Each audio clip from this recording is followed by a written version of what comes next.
Good afternoon, everyone, both to those of you joining us here in person and to everyone joining us online.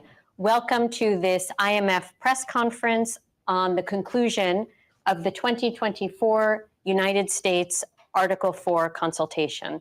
I'm Julie Kozack, Director of the Communications Department here at the IMF. By now, you should have the IMF staff's concluding statement, which has also been posted on imf.org. Let me start with introducing our speakers. Kristalina Georgieva, Managing Director of the IMF, Rodrigo Valdés, Director of the Western Hemisphere Department, and Nigel Chalk, Deputy Director of the Western Hemisphere Department and Mission Chief for the United States. The Managing Director will start by delivering some opening remarks, and then we will take your questions in person on WebEx and via the Press Center. Managing Director, over to you.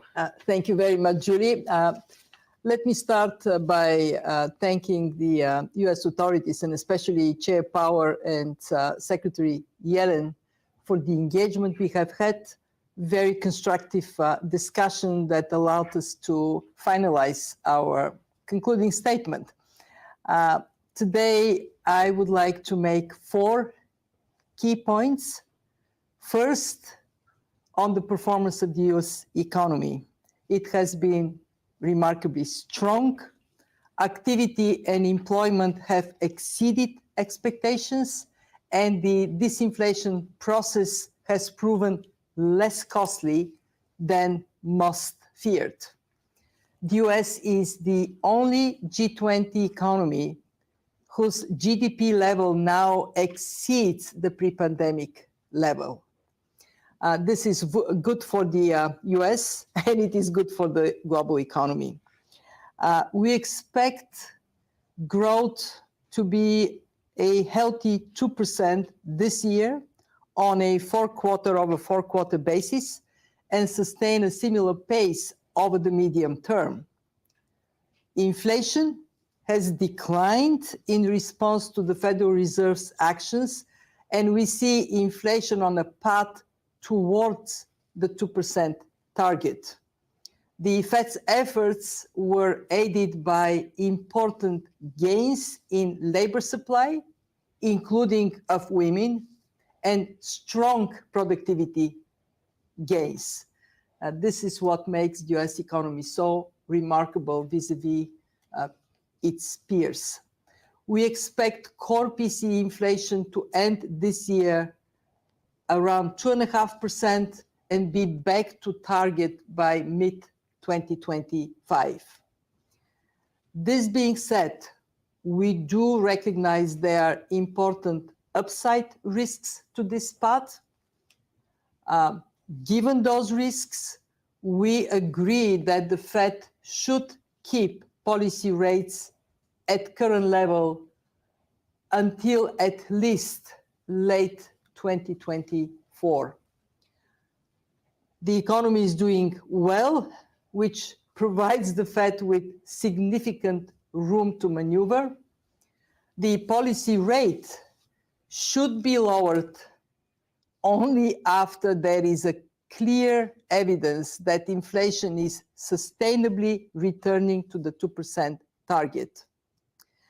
I want to recognize that a lesson we learned from the last years is we are at the time of more uncertainty. This uncertainty also lies ahead.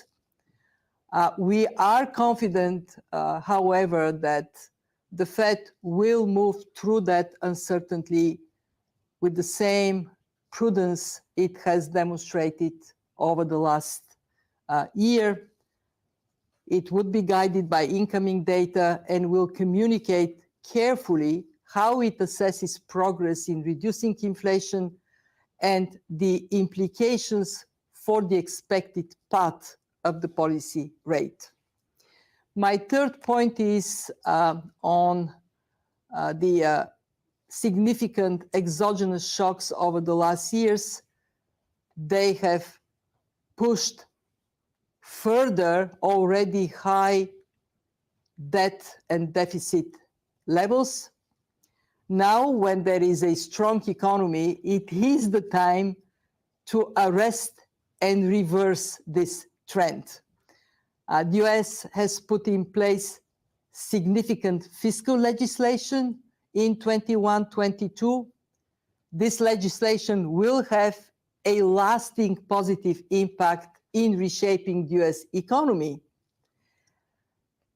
It needs to be complemented, however, with actions to put public debt to GDP on a decisive downward path through a broad range of policies that include raising tax revenues, addressing structural imbalances in the entitlement programs, and looking for savings in non-entitlement spending.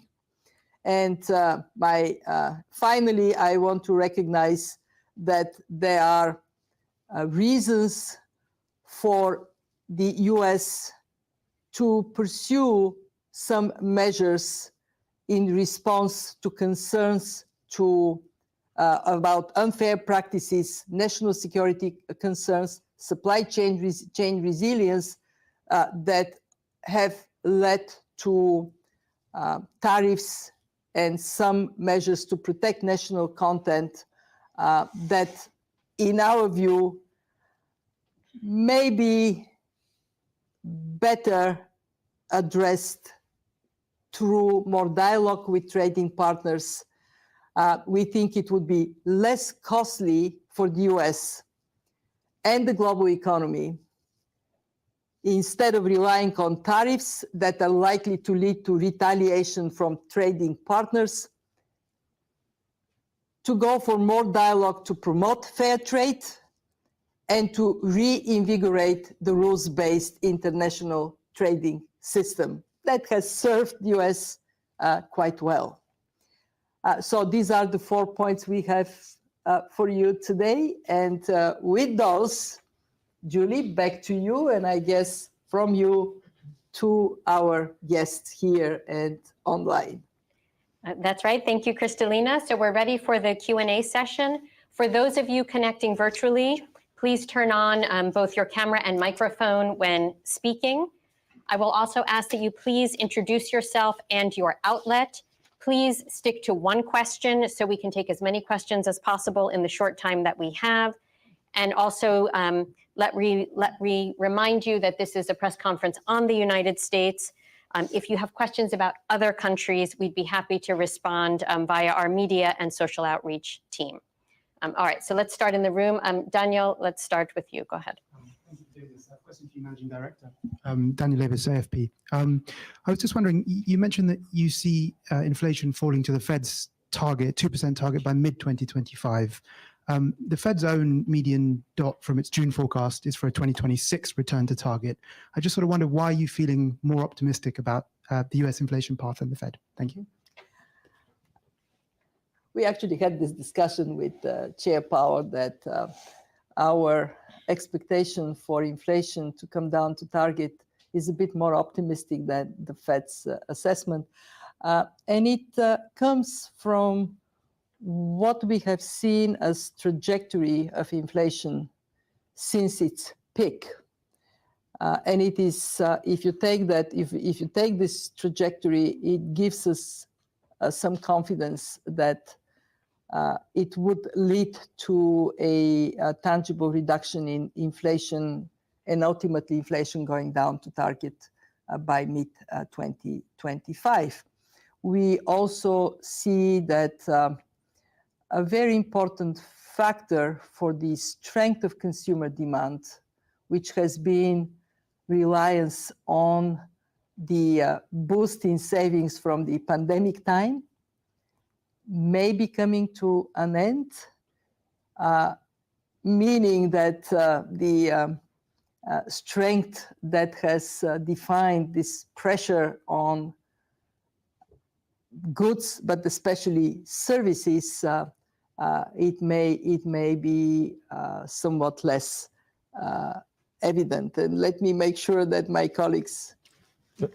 Yes, I think that's true, and I think The difference is really on where the distribution of risks are. I think we both see risks to the upside, the Fed and our forecasts. I think we have built in more into the baseline the fact the labor market's cooling. As the managing director said, consumption is slowing. We're seeing signs that shelter inflation's finally coming down in a sort of more consistent way.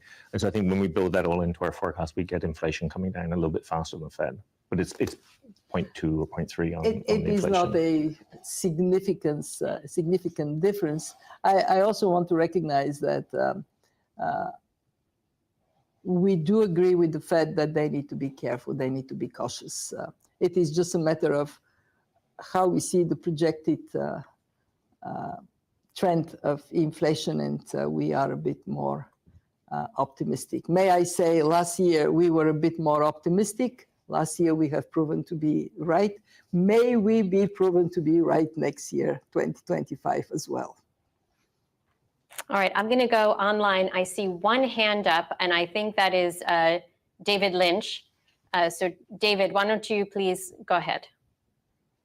Lynch for Washington Post. Good afternoon, Managing Director. I just wanted to ask you, in connection with the remedies that the statement lays out for the U.S. deficit and debt position, which include tax increases, including on people making less than $400,000 a year, which is something President Biden has explicitly ruled out, and painful entitlement reforms. I'm wondering whether you've seen from your conversations with U.S. officials or any other source, any indication at all that the U.S. government is prepared to make those choices. And if not, what are the consequences for the global economy? We have had a very robust discussion with, especially with Treasury, on this topic, and it is consistent with our views on their side that there are steps that can be taken to reduce the deficit. Mind you, we are proposing a fairly long period of time over which these reductions should take place. We are talking about basically within this decade. We are not talking about next year. And our obligation is to present a package of measures that, in our view, would bring an outcome for the US that would put the fiscal position of the US in a stronger place. Our justification is now is a good time. The US economy is very strong, and it is in good times where you can do more to prepare yourself for risks in the future. It is clear, not just in the US, elsewhere in Europe, in other countries, emerging, developing economies, that taking action to create fiscal space for the future is difficult, politically difficult to bring the public on board. Our view is that the more thinking that goes into bringing people on board, recognizing that ultimately it is for the benefit of the economy, the benefit of businesses and households that this is done. The more of that, if you wish, education of people and bringing them on that notion that a strong fiscal position in a world where we experience more frequent and severe shocks is really a good thing. And our part is to present justification for it as we see it coming from evidence, from the data. Okay, let's go David Lauder. Hi, thanks, Managing Director David Lauder with Reuters in Washington. Just to follow up on the advice, the fiscal advice that you have for the U.S., I'm just wondering, how concerned are you that the next administration will take things the other way and spend more and increase the debt further? Are you trying to send a message here that this is really a place you shouldn't be going? And then also in terms of the consequences, you identify some rollover risk for U.S. debt. What are the consequences for the world economy if we get into a position where, the U.S. is really sort of having trouble, finding buyers for treasuries? Thank you. What our role is to objectively assess the status of any economy, the US or any other economy, and then present a policy path that, in our view, would serve the economy and its people well. And that is what we have done with this report, as we have done it in any other country. We don't speculate about political developments in any country. We know that it is the voice of people that would determine any administration. Our duty, present the picture the way we see it, and as objectively as possible, define what combination of measures can lead to a good outcome.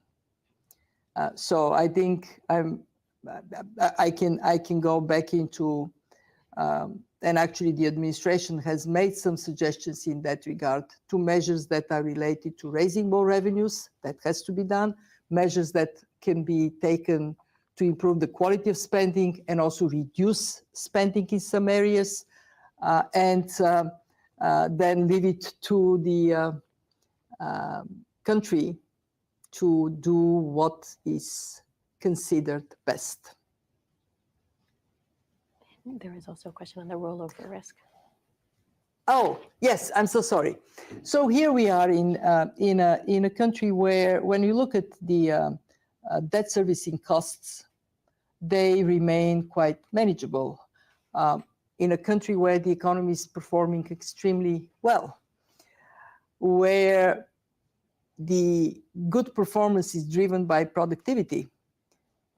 And when we look at these conditions, we actually think that fast forward, the US can carry this debt, and we see no signs of the interest in investing in the US economy to weaken. In fact, when you look at money on the move, before the pandemic, 18% of financing seeking return outside of national borders came to the United States. Now it is 33%. 33% of money on the move come to the US. Why is that so? Because of the strong performance of the economy. And when you compare the US to, for example, the Eurozone, what you see are three very significant differences. Number one, innovation-driven economy and productivity as a primary source of growth. Number two, energy security, energy independence and ability, especially when you think about data centers and AI, to secure the energy necessary for them. Number three, ability to tap into labor, both in terms of getting people back to work, getting more women to go to work, and being an attractive place for people from other countries to come to. So when you look at this context, our judgment is that the US debt is sustainable, remains sustainable, and at the same time we're saying, look, debt level have gone up, deficit has gone up. Yes, you can carry it, but if you can bring it down, you would have an even stronger path for the future. Perhaps just one, we're far away from any rollover risk in the US, no? But at the same time, is something that you never want to test. So basically have space for carry on and make the economy even stronger. This is one of the challenges that we see for the medium run. That is, everybody understands that the fiscal needs some work, but it's not that we are even close to problems. I mean, David, the issue is always, I remember my predecessor, Christine Lagarde, would say, when the sun is shining, fix the roof. But like ordinary people who fix the roof more often when it is leaking, there is a temptation for economists to postpone decisions related to debt and deficit for the future rather than take them when the sun is shining, when conditions are good. So what we are doing is to add that voice of reason. You are in a good place, take advantage of it. And then, you know the saying, you can take a horse to water, you cannot force the horse to drink. So I'm going to take one question that's come in through the press center, and then we'll have time for one additional question, and I'll give that one to you, Eric. But first, let me read the question. It's from Mao Ling from Xinhua News Agency. Mao Ling asks, the US Federal Reserve is delaying its rate cuts. What would be the impact on the US economy, and what would be the impact on the global economy and emerging economies of this delayed rate cut? Well, let me first clarify that we do not believe the Federal Reserve is delaying rate cuts. What the Fed is doing is to be cautious to go for rate cuts when conditions are right, when there is full confidence that there would be no reversal in inflation. And stress that this is important for the US, but it is also important for the rest of the world, because if inflation in the United States is not sustainably brought back to price stability, to levels that give confidence, that would be detrimental for the US, but it also risks, instead of seeing gradual rate cuts, to go for the opposite, to have the Fed to need to actually tighten. So that caution the Fed is exercising is justified. When we look into the prospects, from our perspective, we still see the potential for one rate cut within 2024. Of course, based only on confirming that desirability of this cut data, and then we see potentially further cuts in 2025. Very important for the rest of the world, because when interest rates are high, for those who finance themselves in dollars, that causes increase in debt servicing burden. And what we also know is that when the interest rates are high, the dollar is high. The flip side of it is many national currencies depreciate, making it harder for countries with depreciating currencies to fight inflation on their own ground. Okay. Eric, last question is for you. Yes, thank you, Managing Director. I wanted to ask you about this theme of fragmentation that we keep hearing from the fund, because we certainly in the US election, we have the first presidential debate tonight.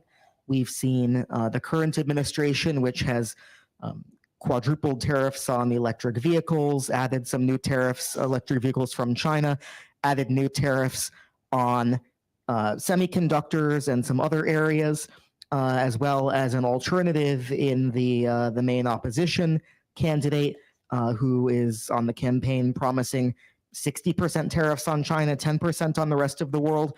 How worried are you that, as David asked on the debt and deficit side, that the trend in the U.S. Is only getting towards more protectionism, excuse me, more fragmentation, and just a greater presence of trade barriers in the opposite of the direction that the fund is recommending the U.S. pursue? Well, let me start by stressing that the U.S. is a very open and highly competitive economy. Even with the measures that have been taken, it remains a place where trading with the rest of the world is very active. My second point is that to recognize that over the last years, there has been clear evidence of two things. One, the decades of globalization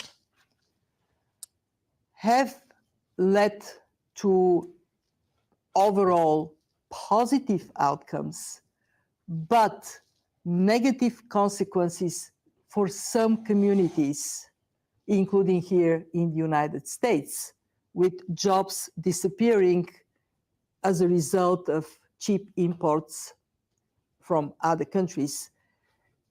And we, all of us economists, we have been somewhat complacent to reflect on that unfairness of the impact of globalization, and a bit slow to see how that translates into a pushback on what is actually a very good thing for the world economy, for national economies, for people, especially for poor people, because it brings lower prices and it brings bigger access to goods and services. Not just in the United States. If you look at the outcome of elections in Europe, it indicates that this is a genuine concern of a very big part of populations, and it has to be taken seriously. And the second observation that we must make is that both the pandemic and the war in Ukraine, Russia's war in Ukraine, they have demonstrated the fragility of supply chains, and they have reinforced the message that supply chain security is an economic priority. It has to be taken seriously. When you put on top of it the increase in geopolitical tensions, especially since Russia's war, that have made national security a bigger preoccupation, even from an economic perspective, we end up with measures that countries are taking, not just the United States, that are taking to provide security of supply, and also to look at ways in which their national interests are best protected. Now, at the fund, we recognize these trends. And at the same time, we are loud and clear on the need for dialogue and solving differences and moderating this impact of strengthening security of supplies, taking measures that have been in the United States and elsewhere now more popular. We would like to bring that voice of reason in the future. We would do it now. We do it in this report. We do it in our broader work. because we genuinely believe that there can be fair and inclusive rules-based international trading system that is mindful of these lessons from the last years. In other words, don't throw the baby with the bathwater. And with those final words, I will thank all of you for joining us here today. We're bringing this press briefing to an end. The transcript will be available, as always, on imf.org. If you have any additional queries, please do not hesitate to reach out to media@imf.org. And thank you all for joining us today. We wish you a wonderful day.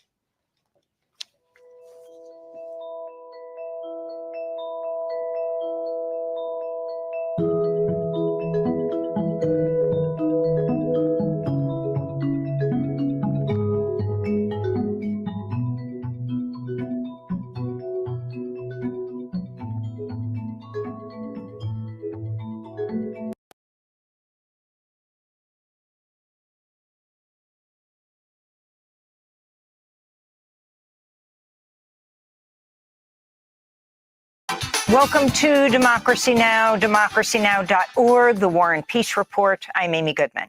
The director of ambulance and emergency services in Gaza has been killed in an Israeli airstrike on a health clinic in Gaza City. Hani al-Jafarawi, described as a pillar of Gaza's health system, is reported to be the 500th medical worker killed by Israeli forces since October 7th. His death came as Israel continues its attacks across the Gaza Strip. On Sunday, an Israeli airstrike on an UNRWA aid distribution site near Gaza City killed at least 8 Palestinians. On Saturday, the International Committee of the Red Cross reported at least 22 people died in an airstrike that also damaged the Red Cross's office in Rafah. On Sunday, Israeli Prime Minister Benjamin Netanyahu said the, quote, intense phase of fighting in Gaza is about to end and that some troops will be redeployed to the border near Lebanon. But Netanyahu vowed to continue the war on Gaza and rejected calls for a permanent ceasefire. Meanwhile, the aid group Save the Children is estimating over 20,000 Palestinian children have gone missing during Israel's war on Gaza, with thousands separated from relatives or buried under the rubble. This is Alexandra Saya of Save the Children. What we know is that at least 17,000 children are estimated to be unaccompanied or separated from surviving family members, and at least 4,000 children are likely to be buried under the rubble. In the occupied West Bank, Israel's admitted it strapped a wounded Palestinian man to the hood of an Israeli military vehicle during a raid on the city of Jenin. Relatives and neighbors of the man, Mujahid Azmi, said Israeli soldiers used him as a human shield instead of allowing him to get medical care after he'd been shot. This is 13-year-old Ala Azmi.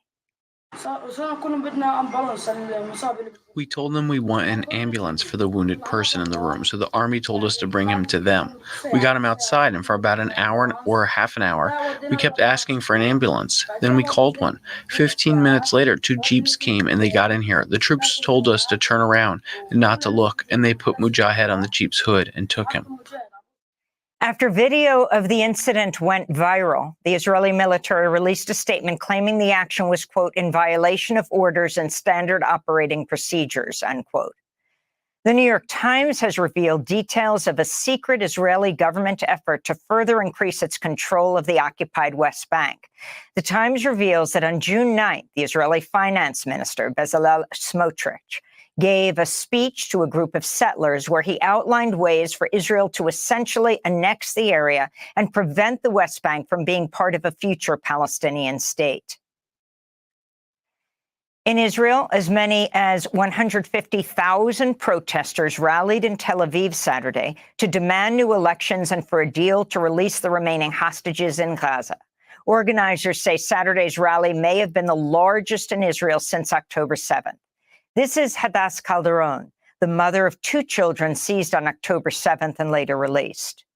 I'm here to demonstrate and ask my government and all the government in the whole world, please do sign the deal, sign Netanyahu deal. Just do it. Bring them back home to their children, to their parents, to their families. We are all broken and tired, and we want to make end to this tragedy.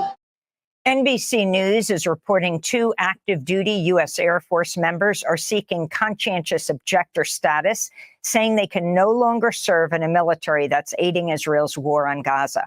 One of the airmen, Larry Ebert, made headlines in April for going on a hunger strike outside the White House, where he held a sign that read, "Active duty airman refuses to eat while Gaza starves."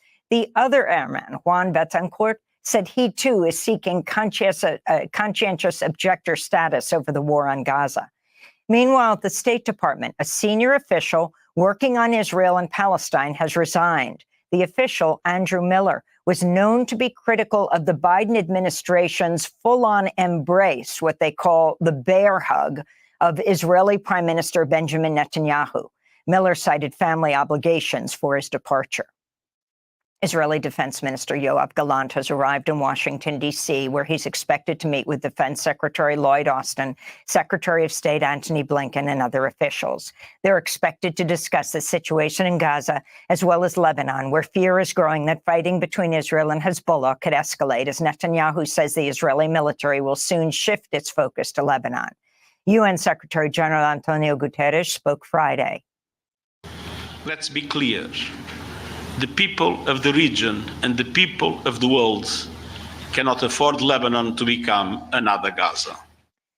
Officials in Saudi Arabia have confirmed at least 1,300 people died in the extreme heat during this year's Hajj pilgrimage. Temperatures at times reached as high as 125 degrees Fahrenheit. The Washington Post reports more than 1,400 temperature records were broken across the globe over the past week, including many here in the United States, where an early season heat wave scorched the East Coast and Midwest. 3 days of mourning have been declared in the Russian Republic of Dagestan after gunmen attacked 2 Orthodox churches, a synagogue, and a police post Sunday. Authorities say 15 police officers and 4 civilians, including a priest, were killed in the coordinated attack. Police reportedly killed at least 5 of the attackers. A motive has not yet been determined. Russia launched another wave of attacks Saturday on Ukraine's power infrastructure. Ukrainian President Volodymyr Zelensky recently said Russian attacks have destroyed about half of Ukraine's electricity generating capacity in recent months. Meanwhile, a Ukrainian attack killed 5 people, including 3 children, in Russian-occupied Crimea on Sunday. Russia accused Ukraine of using U.S.-supplied missiles in the attack. Kenyan President William Ruto has said he plans to engage protesters in conversation after a week of demonstrations against proposed tax hikes and 1 day ahead of a possible national strike Tuesday. At least 2 young protesters have been killed, 21-year-old Evans Karatu and 29-year-old Rex Kanyike. Rex's mother decried the violent police response to the peaceful demonstrations. If someone is fighting for their rights, why use live bullets? If he would have been found with any weapons, we would have said he is undisciplined, but he was walking with his friend. Over 200 people were injured in the Kenyan protest, another 100 arrested. The Italian Coast Guard said Friday it recovered another 14 bodies of asylum seekers from a shipwreck earlier last week, bringing the confirmed death toll to 34. Dozens more are missing and feared dead. The boat had departed from Turkey with roughly 75 people from Iran, Syria, and Iraq. 11 passengers survived. The UN says an average of 5 people per day have died this year while attempting to cross the Mediterranean, as aid groups warn deaths will continue due to Europe's harsh crackdown on migrants. In South Korea, at least 22 workers are dead after a fire broke out at a lithium battery plant operated by RSL. Firefighters say exploding battery cells set off the fire. Authorities have advised nearby residents to stay indoors with their windows shut to minimize inhaling smoke from the blaze. In an 8-1 ruling, the U.S. Supreme Court has upheld a federal law that makes it a crime for people under domestic violence restraining orders to have guns. Justice Clarence Thomas cast the sole dissent. In other gun news, the death toll from a mass shooting at a grocery store in Fordyce, Arkansas, Friday has risen to 4. At least 10 people were injured. The dead include a 23-year-old nurse who was shot as she was treating another victim. The mass shooting was carried out by a gunman armed with a pistol, a 12-gauge shotgun, and dozens of extra rounds. Meanwhile, in Pittsburgh, members of the Tree of Life Synagogue broke ground on a new building and memorial at the site of the 2018 mass shooting when a gunman killed 11 worshipers in the deadliest anti-Semitic attack in U.S. history. In election news, the Trump campaign and the Republican National Committee raised $141 million in May, far more than the $85 million raised for President Biden. The Trump fundraising soared after he was convicted in New York on 34 felony counts in his hush money and election interference trial. In addition, the billionaire right-wing donor Timothy Mellon gave a separate $50 million to a pro-Trump super PAC. Mellon donated another $25 million to Trump over the past year, as well as $25 million to the campaign of Robert F. Kennedy Jr. Trump and Biden are preparing for their first debate on Thursday in Atlanta on CNN. In media news, a British editor who was tapped for a top position at the Washington Post will no longer take the post as outcry continues to mount over a plan to shake up the Washington Post newsroom. The editor, Robert